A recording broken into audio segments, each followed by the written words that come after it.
Rafi sat on a wooden bench outside his small house, watching the red sun slowly sink behind the hills. The sky had a strange purple color, common on this distant farming planet. His hands were rough, his back ached, and his clothes were worn, but he didn't complain. He liked silence. It was better than war. The war had ended many years ago, but Rafi still saw it in his dreams. He remembered loud explosions, flying ships, soldiers shouting, and strange planets burning. He had been a young man back then, a soldier in the human army. They were fighting the Gerans, tall, blue-skinned aliens with glowing silver eyes. Everyone called them enemies. Rafi had believed that too, until he met her. He reached into his pocket and pulled out an old silver coin. It wasn't real money, just a token. It had a star symbol on one side and a bird on the other. She had given it to him. Her name was Lena. Rafi closed his eyes and remembered the day he found her. The battle on planet Trine 6 was terrible. Buildings were falling, smoke filled the air, and screams echoed in every corner. He had been separated from his unit while searching for survivors in a half-destroyed school. He stepped over broken glass and burned books. Then he heard a soft sound like someone crying. He followed it into a small classroom. In there, in the corner, was a blue-skinned girl. She couldn't have been more than 10 years old. Her arm was bleeding, and her leg was twisted out at first. Rafi raised his weapon, unsure what to do. The girl looked at him with wide, scared eyes. She didn't move. She didn't speak. She just stared. He lowered the gun. "Are you alone?" he asked softly.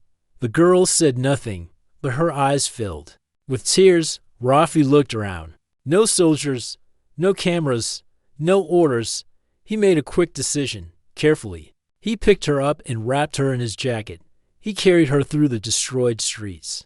Avoiding patrols, he found an abandoned warehouse and made a small camp inside.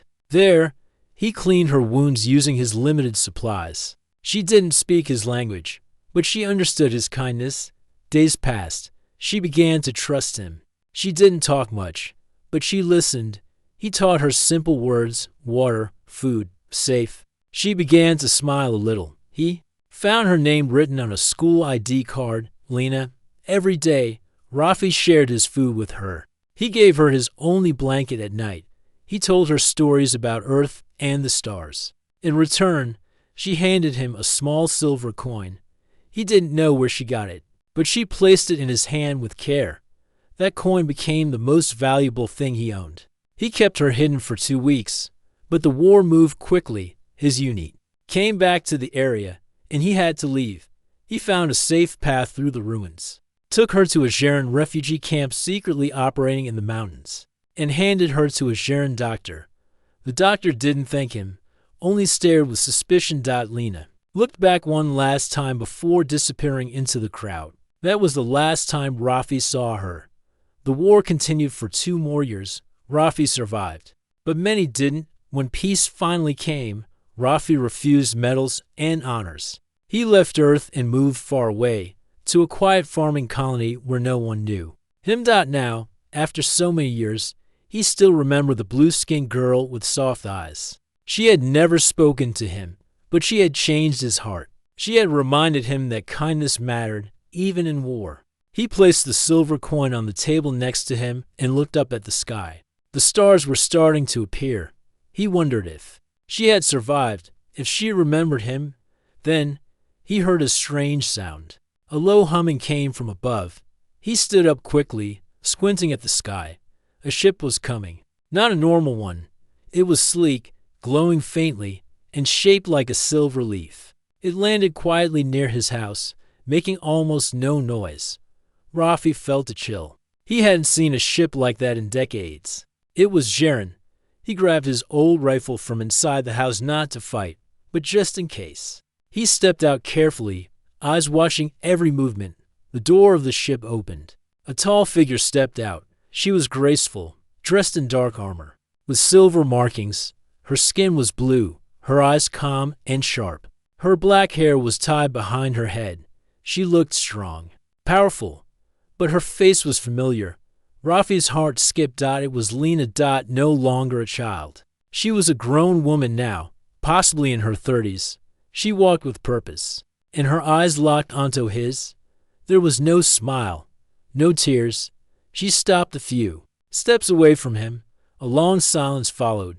Then she spoke in perfect human language. "Rafi," she said. "Neil." Rafi blinked. He didn't move. He wasn't afraid, but he was confused. "Neil?" He repeated slowly. Her voice was calm, but there was weight in it. "I order you to kneel." Rafi looked into her eyes, the same eyes he had seen in that ruined classroom long ago.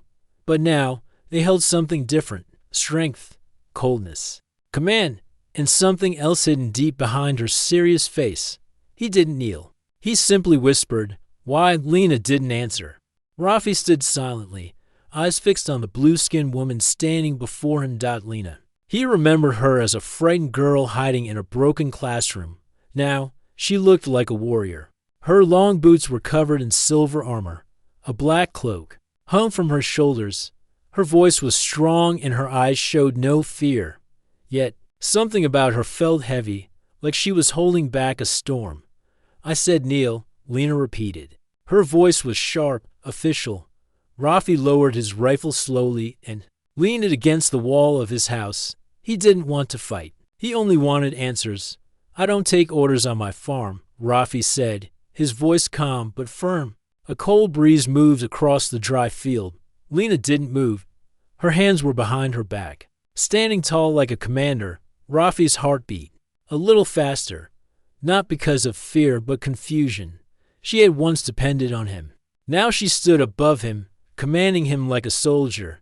He stepped forward, slowly. "You remember me, don't you?" Lena's eyes narrowed. "Yes, I saved your life," he said. "I gave you food, helped your wounds, risked my life for you. So why are you here now?" Speaking like this, she paused. "Because things have changed." Rafi nodded slowly. "You've changed too." Lena looked around the quiet land. "This place is peaceful. You chose a good hiding spot."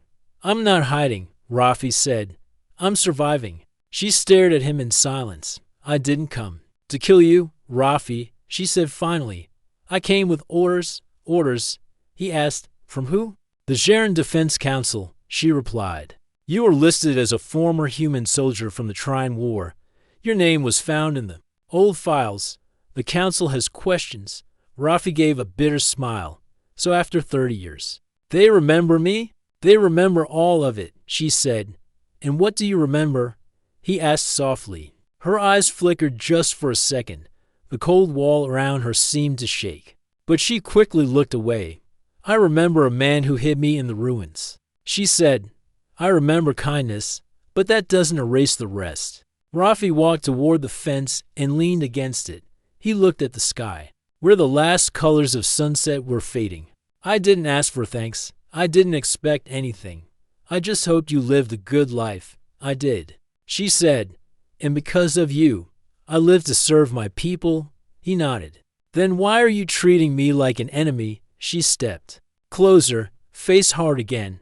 "Because that's what you were, to my people. You're a soldier of the enemy who destroyed our cities and killed our families." Rafi turned to her. "I was just a man trying to stay alive in a war one never believed in." Lena said nothing. Her hands were clenched now. "I didn't fire on children," he said. "I didn't burn homes. I followed orders, but I never enjoyed it." She took a deep breath. "Maybe that's true, but I have to follow orders now too." He looked at her with tired eyes. "So what's the order?" "To bring you to Jera for questioning. If found guilty, punishment will follow. And if I say no," Rafi asked, "I will take you by force." A long silence followed. Rafi looked into her eyes again. "You don't want to do that." "No," she admitted quietly. "But I will if I must." Suddenly, a loud sound broke the moment. A sharp whistle. Rafi turned quickly. From the sky, the small scout drones came flying toward them. Not from Lina's ship. Lina's face changed. "Get down." Before Rafi could ask, bright beams shot from the sky. The ground exploded beside them. Rafi grabbed his rifle and rolled into a ditch. Lena tapped something on her wrist, activating a glowing shield that covered her like a bubble. Another explosion. This time closer. Not mine, she shouted. Unknown attackers, Rafi crawled behind a rock. Someone followed you, or someone who doesn't want us talking, she replied. The scout drones were fast and dangerous. They fired small energy bolts that burned everything they touched. Lena pulled out a small disc from her belt and threw it into the air. It hovered and released an electric net, trapping one of the drones. The second drone dived toward Rafi. He aimed carefully and shot once. The drone shook, caught fire, and crashed into the ground with a loud thud. Smoke rose in the air. The sound of danger faded. Lena stood, breathing hard. Her face was scratched. Her cloak had a burn mark. Rafi got up slowly, brushing dust from his clothes. Was that meant for you or me? He asked. Could be both, she said. Not all Gerans support peace. Not all humans forget war. Rafi sighed. Some ghosts just won't die. She looked at him again, this time with less anger. You still shoot straight, she said. Quietly. He gave a half smile. I may be old, but I still have sharp eyes. Lena stepped closer. I didn't come to hurt you, Rafi, but I have a duty, and I have a choice, he replied. Lena looked away, thinking, let's do this the right way, she said finally. Come with me, not as a prisoner, but as a guest. Speak your truth before the council. I'll make sure you're treated with respect. Rafi thought for a long moment. You'll protect me? Yes, she said, like you once protected me. He nodded slowly. All right, he said. I'll go. She pressed a button on her wrist. The ship opened its ramp again. Before stepping in, Rafi turned to look at his small house. His field, his fence, the bench where he sat every evening. Will I come back? He asked. Lena looked at him. I don't know. He sighed. Let's find out. Together, they walked into the ship. The door closed behind them. The engines hummed to life, and the past began to rise again. The ship flew silently through space. Rafi sat near a round window, watching stars pass by like falling rain. He had been on ships before during war, missions, and escapes, but this one was different. It was quiet, cold, and full of memories. Lena sat across from him, busy with her wrist device. She didn't speak. Her face remained calm. But Rafi could see the tension in her eyes. They hadn't spoken much since leaving his farm. The air between them was full of questions neither wanted to ask. Rafi looked at her. So where exactly are we going? She looked up. To the Geran Council Station. It's in the neutral zone, away from Earth and Gera. Neutral, he asked. Sounds like a place where no one's welcome. It's where the council holds trials, she replied. For war crimes. Rafi raised an eyebrow. So I'm a criminal now? Lena didn't answer right away. She stood and walked to a control panel. Pressing a few buttons, a small screen appeared, showing his name and file. 30 years ago, you were part of Unit 37, Earth Command. You were involved in battles on Trine 6, Davin Prime, and Axis Field, she said. Many Gerans died during those operations. Rafi nodded slowly. Yes, I was there. She turned to him. The council believes every soldier should face the truth. Both sides. I never hid from the truth. Rafi said, but I'm not proud of those days either. She walked back and sat down. Then speak your truth before them. Let them decide. Rafi looked at her closely. Is that what you want to? She didn't reply. Instead, she opened a small box and handed him a dark robe.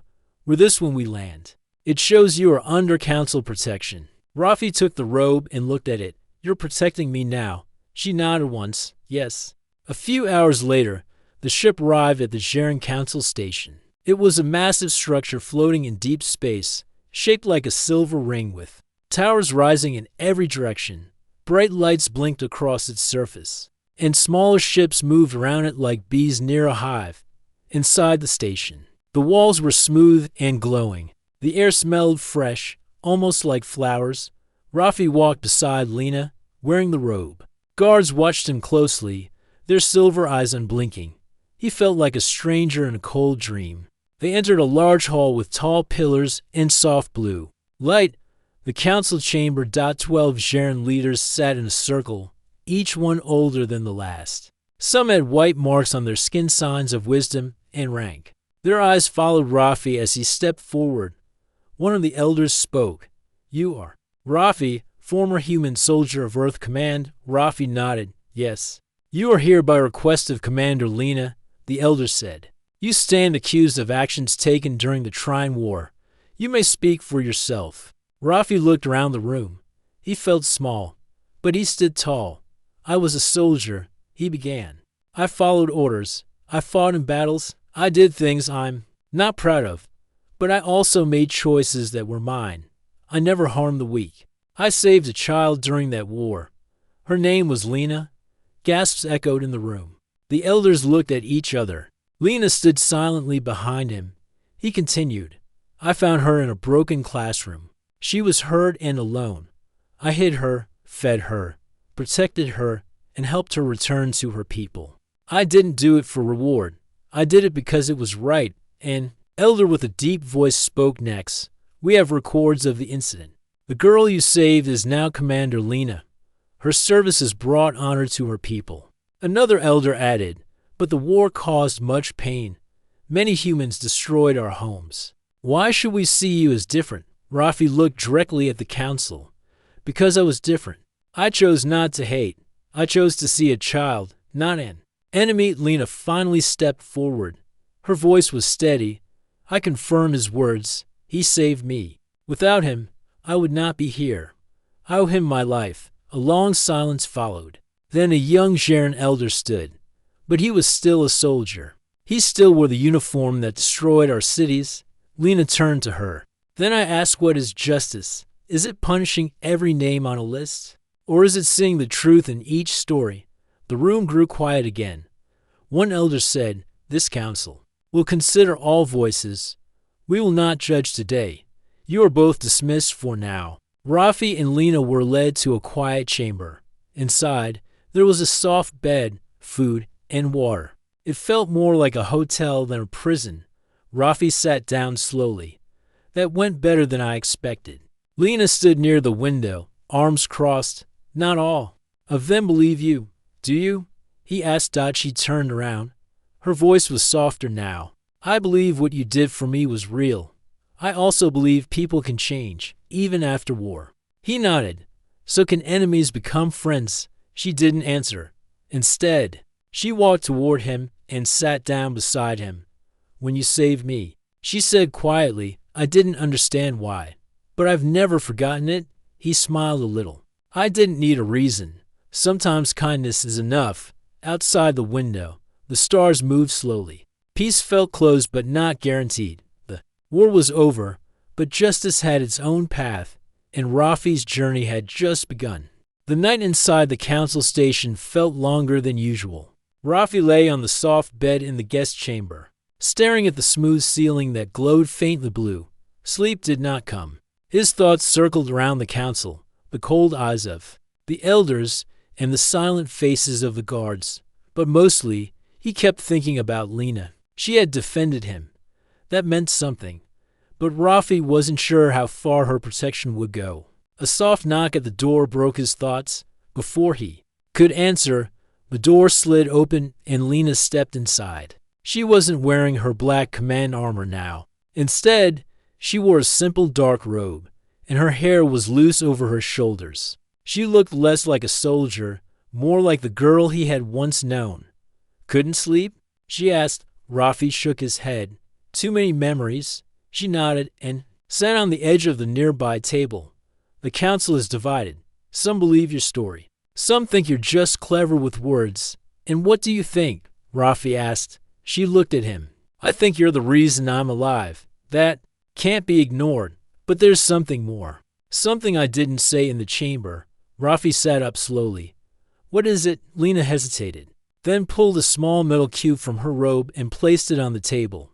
With a soft hum, a hologram appeared, a battlefield scene, dusty and full of broken machines. The image zoomed in on a group of human soldiers taking shelter behind rubble. That's your unit, she said. Unit 37. Look at the man near the front. Rafi leaned forward. It was him, 30 years younger, holding a weapon, shouting commands. This recording is from a Jaren scout drone. Lena explained. It was recovered recently. It shows something strange. The image moved again. Behind Rafi, another soldier was seen throwing something into a broken building. A moment later, fire and smoke burst out. That building was a shelter, she said quietly. Sharon civilians were inside. Rafi's face grew still. I remember that day, he said. I was told the building was empty. We were ordered to move fast. Lena looked at him with serious eyes. This recording was hidden. Someone didn't want it to be seen. But now the council has it. Rafi sat back. I didn't give that order. She nodded.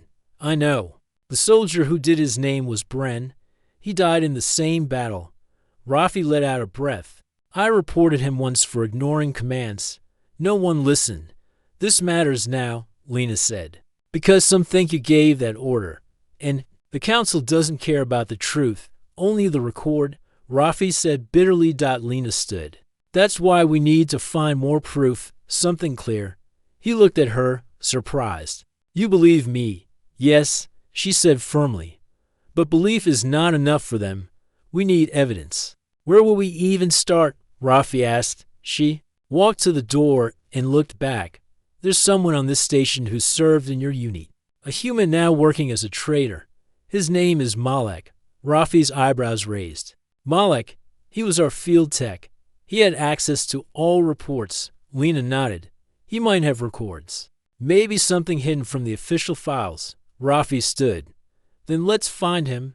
Later that night, Lena led Rafi through the lower levels of the station. These halls were different from the council chambers, darker, filled with machines, pipes, and storage rooms. Few guards walked here. They reached a small workshop filled with blinking lights and strange tools. Inside, a man with short gray hair and a long coat sat behind a desk, working on a drone part. Malek looked up and froze when he saw Rafi.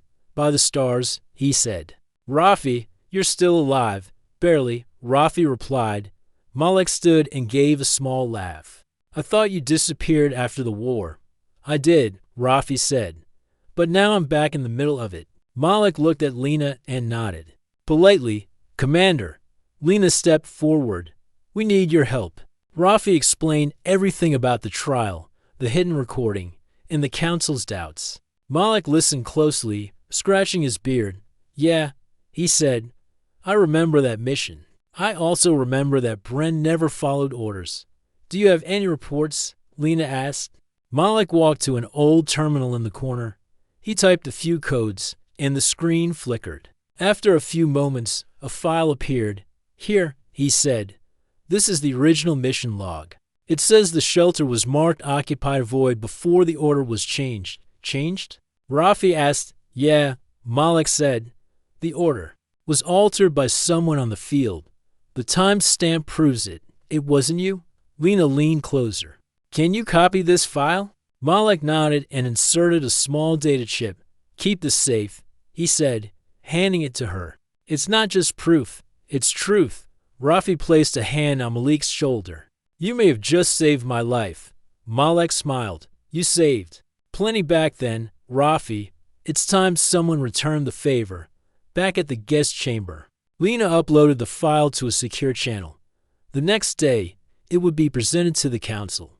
But for now, the room was quiet. Rafi sat on the edge of the bed, watching her.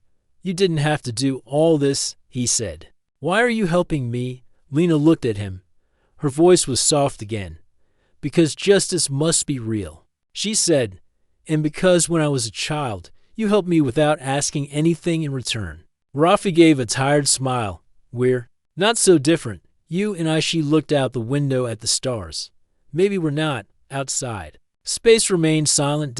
But inside, something was beginning to change. Not just in the trial, but between them.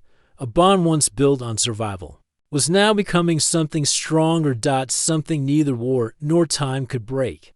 The great chamber of the Jaren Council was filled with a cold silence. 12 elders sat in their seats.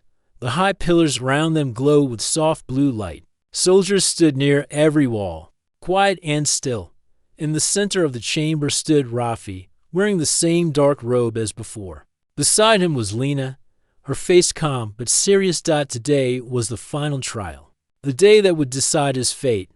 One of the elders, an old Jaren with long white lines across his skin, raised a hand. Rafi of Earth, he said, you are here to answer for your actions during the Trine War. You may now speak your full defense. Rafi stepped forward, took a deep breath, and began. I was a soldier, he said. I did not choose the war. I followed orders. I believe I was doing the right thing. But in time, I saw too much. I saw fear in the eyes of the people we were fighting. I saw children caught in the middle. He looked at the faces of the elders. None of them spoke. I chose to help one of those children, a Jaren girl, hurt and alone. I gave her food, water, shelter. I took her back to her people without anyone knowing. That girl is now Commander Lena, who stands beside me today. Gasps filled the room, though most of the elders already knew the story. I didn't do it for reward or fame, Rafi continued. I did it because it was right. Another elder spoke. But records show you were part of Unit 37. That unit attacked civilian areas. Some say you gave orders that led to deaths. Rafi turned toward the council, his voice firm. That's not true. One of our soldiers, Bren, gave false orders. I reported him, but no one listened. And now, we have proof. Lena stepped forward and held up the data chip. This chip contains the original battle orders, she said. They were altered in the field. The log shows the truth. Rafi did not give the command. Another soldier changed the target. The elders looked at each other. One of them nodded, and a guard took the chip. It was inserted into the council's data system. A moment later, the screen above the chamber displayed the file. Clear words appeared. Target, shelter, civilians present. Do not engage. Order changed by Unit 37, Bren. Time, 12:43 p.m. The room became still. Another elder leaned forward. This information is unexpected. A younger elder spoke next. If this is true, then Rafi is not guilty of that act, but he still wore the human uniform. He still fought in battles. What about those actions? Rafi nodded slowly. I won't deny I was part of the war. I fired my weapon. I defended my side, but I also protected innocent lives when I could. I saved your commander when she was just a child. And now, I've returned here, knowing full well I might never go home again. He looked at Lena. Some things are more important than comfort, like truth, like justice. Lena looked at the council. Her voice was clear. I once knelt before him, weak and afraid. He didn't hurt me. He helped me. I became a soldier not because of hate, but because one man showed me that not all humans were the same. I carry his act of kindness in every step I take. The elder with the white-lined face spoke again. Commander Lena, do you stand as his protector? I do, she said. And if we decide against him, then you decide against peace, she replied. A long silence followed. The council elders began whispering to each other. Their voices were low and serious. The decision would not be simple. Not because of doubt, but because of what this trial now meant. This was not only about Rafi. It was about how enemies could become something more. Finally, the oldest elder stood. We have made our choice. Everyone turned toward him. The lights dimmed slightly. We, the Council of Jera, have heard the truth. Rafi is not guilty of the attack on the shelter. His actions in saving a young Jaren child are confirmed. His willingness to return here to face judgment shows courage and honor. The elder paused, but we cannot forget the war. We cannot ignore the lives lost on both sides. He looked directly at Rafi. We will not punish you, but we cannot fully clear you. Instead, we offer you a path. Rafi waited. You will remain on this station for a short time. The elder continued. You will speak to our younger generations. Share your story. Teach them what war takes and what peace can bring. In time, you will be free to return home. Rafi nodded. That is fair. The elder sat down again. The guards relaxed. The tension in the room melted away. Lena looked at Rafi with relief. You're safe now. He gave a small smile. For the first time in a long while, I think I am. Later that evening, Rafi sat in a quiet corner of the station garden. The artificial sky above showed stars and soft clouds. He could hear water flowing through a small stream nearby. Lena walked over and sat beside him. "Do you miss your farm?" she asked. "Every day," Rafi replied. "But I'm glad I came," she nodded. "You changed more than just your own story." He looked at her. "So did you?" They sat in silence for a while, just watching the stars. Then Rafi spoke again.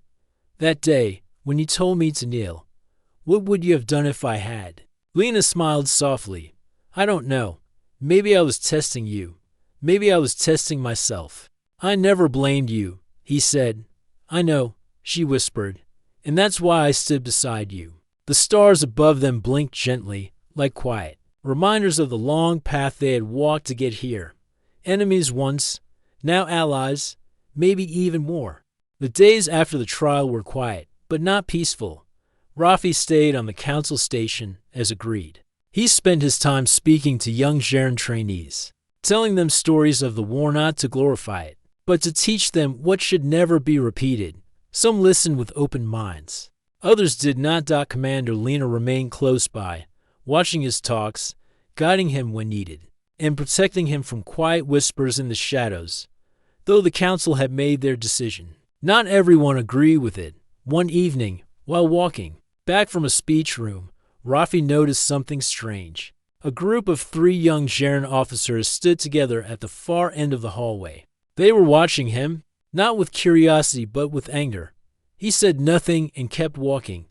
Later that night, he told Lena. "They were staring like I didn't belong here," he said. Lena sat across from him, her face tense. "There are some who still believe no human can be trusted, especially not one who once held a gun." "I don't blame them," Rafi said. "But stares don't bother me. Actions do." Lena nodded. "I'll keep watch." But the danger was already moving. The next day, as Rafi prepared for another session with the young trainees, the lights in the corridor suddenly flickered. A strange alarm sounded, soft and quick. Not a station-wide alert, but something smaller, more targeted. Rafi froze. Then the door behind him opened. Lena entered, her face sharp. "Come with me," she said. He didn't ask questions. He followed her into a narrow hallway. They turned down a service passage, dimly lit and empty. Lena tapped her wrist device. "There's been an attack," she said. "On the lower deck." "Who?" Rafi asked. "A Jaren Council assistant," Lena replied. "The attackers left a message in human language. They're trying to blame you." Rafi stopped. "That's madness." She turned to him. "I know, but not everyone here thinks clearly. There are radicals Jarens who want to destroy any hope of peace. They'll use any excuse." He looked around. "What now?" "We move fast," she said. "There's a hidden tunnel system below the station. Old maintenance paths. We'll go there." They moved quickly. The main halls were no longer safe. Lena opened a panel in the floor using her access code. A metal ladder led down into darkness. Rafi climbed after her, the old smell of oil and metal filling the air. The maintenance tunnels were tight and full of echo. Each step echoed like a drumbeat. Rafi kept his eyes sharp, listening for movement. Lena led the way with a small light on her wrist. After 10 minutes, they heard voices behind them, soft, quick Jaren speech. Then footsteps. "They're following," Rafi said. Lena nodded. "We need to lose them." They turned left, then right, moving deeper into the unused areas. Finally, they reached a sealed door. Lena entered a code, and it opened into a large, circular room filled with old crates and machinery. "We rest here," she said. "Only for a few minutes." Rafi leaned against the wall, breathing slowly. "How did they get access to human files? How did they know how to copy our language? Spies." She said, "The war may be over, but secrets still move between planets. Some Jarens believe peace with humans is weakness. They hide in shadows, waiting for a reason to strike. And I gave them one," Rafi said bitterly. "No," Lena replied. "They were waiting long before you arrived." Suddenly, a noise echoed through the tunnel. The sound of boots, then a voice, calm, cold, and full of anger. "Commander Lena," it called. "You stand with a traitor. That makes you one to." Lena turned to the entrance. "Who is it?" she shouted. A tall Jaren stepped into view, flanked by two others. He wore a dark suit with no official markings. His eyes burned with quiet fury. "I am Derek," he said. "We do not kneel to humans, not even ones who play hero." "You're breaking council law," Lena said firmly. "The council is weak," Derek said. "They forget the blood that was spilled. But we do not. The trial was a lie. This human walks free while our dead sleep in silence. He is not your enemy," she said. "He is a symbol of everything we lost," Derek replied. "And he must fall." He raised a weapon. In a flash, Lena moved in front of Rafi. Her own weapon was out. A blast of light filled the room as shots were fired. Rafi ducked behind a crate. "Lena, I'm fine," she shouted. The battle was fast and sharp. Energy blasts flew through the air. Sparks rained from the walls. One of Derek's men fell. Lena dodged and returned fire. But there were too many angles, too many shots. Then Rafi saw a small control box on the far wall marked with an old power sign. He remembered systems like it from his soldier days. "Cover me," he shouted. Without waiting, he dashed toward the box. Lena fired a quick burst to distract them. "Attackers!" Rafi reached the panel, pulled open the cover, and yanked a main cable. The lights flickered, then everything went dark. In the confusion, Lena tackled Derek. The two struggled, weapons falling.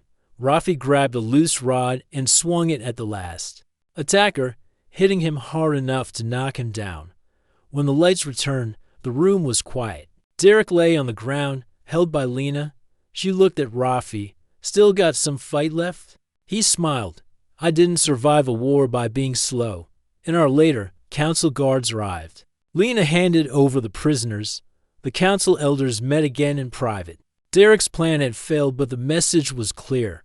Not everyone wanted peace. Later that night, Rafi and Lena sat in the garden again. The stars above were soft and still. "I thought we were done with war," Rafi said. "War doesn't end with papers," Lena replied. "It ends in hearts, and some hearts are not ready." He looked at her. "But you were ready.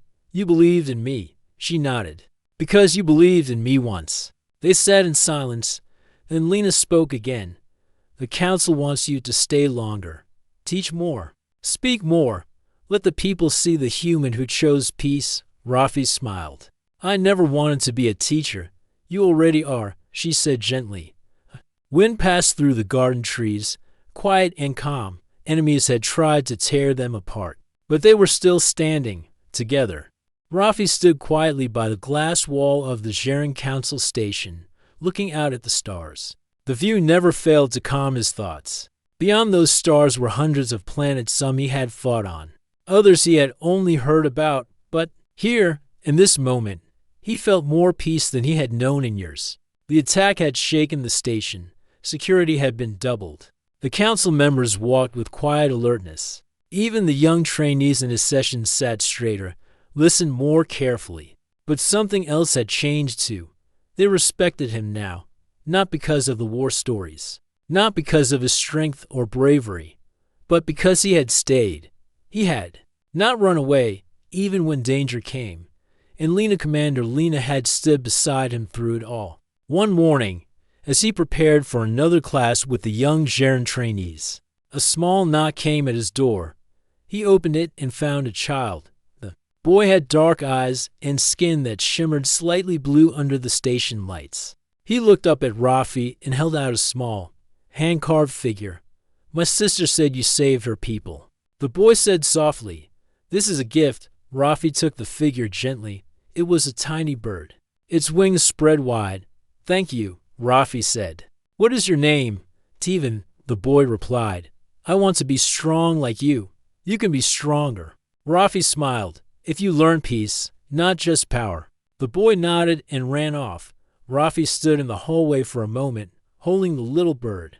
Maybe this was what the war had all led to, not medals or glory, but this simple exchange between two lives that once would never have met in peace. Later that day, Lena joined him in the garden. "You're becoming popular," she teased, sitting beside him on the same bench where they had talked many nights before. "I got a gift," he said. holding up the carved bird. From a child I've never met before today. He knows who you are, she said. Rafi looked at her. Do you think they'll ever stop seeing me as a soldier? Lena paused. Maybe not, but they'll also see what you became after. He nodded slowly. What about you? What do you see me as? She turned toward him. The man who saved me once. And the man who helped save the station now. Rafi smiled. Not bad for an old human. She laughed softly. You're not that old. They both looked up at the sky again. Quiet filled the space between them. But it was a warm quiet, not the heavy kind. That evening, the council held a special gathering in the central chamber. All the council members were present. The room was full of officers, trainees, elders, and Rafi. Lena stood on the stage and spoke first. We gather not to speak of war, she began, but to speak of what follows war: trust, effort, and slow steps toward something better. She looked at Rafi. This human stood with us during battle and after. He was once our enemy, but today he is our guest, our teacher, and to some, a friend. Rafi was then invited to speak. He stepped forward, unsure at first what to say. Then he looked at the crowd. Some faces were still unsure, others hopeful. I was a soldier, he said. I was trained to survive, to win, to fight those who looked different, who sounded different. He paused. But I learned something important during those dark years. I learned that enemies are often just strangers. We don't understand yet, and I learned that saving one life one can change the future in ways you never expect. He looked at Lena again. I didn't save her because she was Jaren. I saved her because she was afraid, because she was young, because she deserved to live. The room was silent. Rafi raised the little wooden bird in his hand. This gift is small, but it's bigger than any medal I've ever received because it tells me I did something right. And maybe, just maybe, peace is possible. When he stepped back, many in the room clapped softly at first, then louder. For the first time, he felt accepted. In the weeks that followed, Rafi's life found new rhythm. He continued to teach, but he also helped start a new program, one where Jaren and human youth would train together in peacekeeping, not war. He shared old survival tricks, helped fix communication devices, and learned more about Jaren culture. And every evening, without fail, he would walk in the garden with Lena. One night, as they walked beside the glowing pond, she stopped and looked at him. I never asked you, she said. Why did you kneel that day when I ordered it? Rafi chuckled. You were pretty scary. She rolled her eyes. He looked serious. Because I owed it. Because I saw in your eyes the fear I once saw in your younger self. And I knew I had to make it right. She nodded slowly. That kneeling saved us both. It reminded me to look deeper, to remember. They sat by the pond, watching the lights. Above ripple in the water. I'm not sure what comes next, Rafi said. Neither am I, she replied. But I hope it includes more walks like this. He looked at her. Maybe one day, he said softly. We'll write a story that others will read, not about war, but about peace and about a blue-skinned girl and an old human soldier. Lena smiled. We already are.